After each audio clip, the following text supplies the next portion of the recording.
ఎందుకు bro social మీడియాకి దూరం ఉంటాం నార్మల్గా? ఇన్స్టాగ్రామ్, సోషల్ మీడియా అసలు యూట్యూబ్ అంటే ఇప్పుడు వరకు యూట్యూబ్ అని కానీ ఇది అప్పుడు కానీ చెప్తా శివ ఫ్రాంక్ గా సోషల్ మీడియాలోకి వెళ్ళడం ఏంటంటే బట్టలు ఇప్పి రోడ్డు మీదకి రావడం లాంటిది.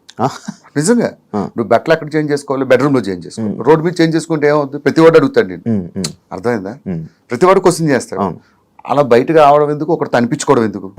ఇప్పుడు ఒకడు ఉంటాడు, వాడు వాళ్ళ ఆవిడతో కలిపి ఏదో చేస్తాడు. ఓ ఈ రోజు మా ఆవిడ ఏముంటుందో తెలుసా చూడండి అంటే కింద ఒక కామెంట్ పెడతాడు, అన్న మీ ఆవిడ నడు మీద పుట్టుమచ్చి బాగుంది అన్న అంటాడు. అవసరమా? అంటే అందరూ పాజిటివ్గా పెడతారని కదా, ఎవడో ఒకడు ఉంటారు. ఎందుకు ఒకరితో అనిపించుకోవడం? నాకు ఏదైనా బేర్ చేస్తా కానీ ఒకరితో చెప్పించుకోవడం, ఒకరితో అనిపించుకోవడం అనేది అసలు ఇష్టం ఉండదు. అంటే ఆ సోర్స్ వేరే వాడికి ఇవ్వడం ఎందుకని.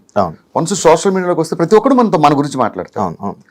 ఎందుకు వాళ్ళతో మాట్లాడించుకోవడం? డబ్బులు ఉన్నా లేకపోయినా పర్లేదు, తినడానికి ఉండడానికి ఉంటే చాలు. అందుకే సోషల్ మీడియా చాలా మంది అంటారు యూట్యూబ్ ఛానల్ పెట్టుకోండి, బుల్లెట్ భాస్కర్ ఛానల్. వద్దు అలాంటి అసలు వాటి జోలికే పోను.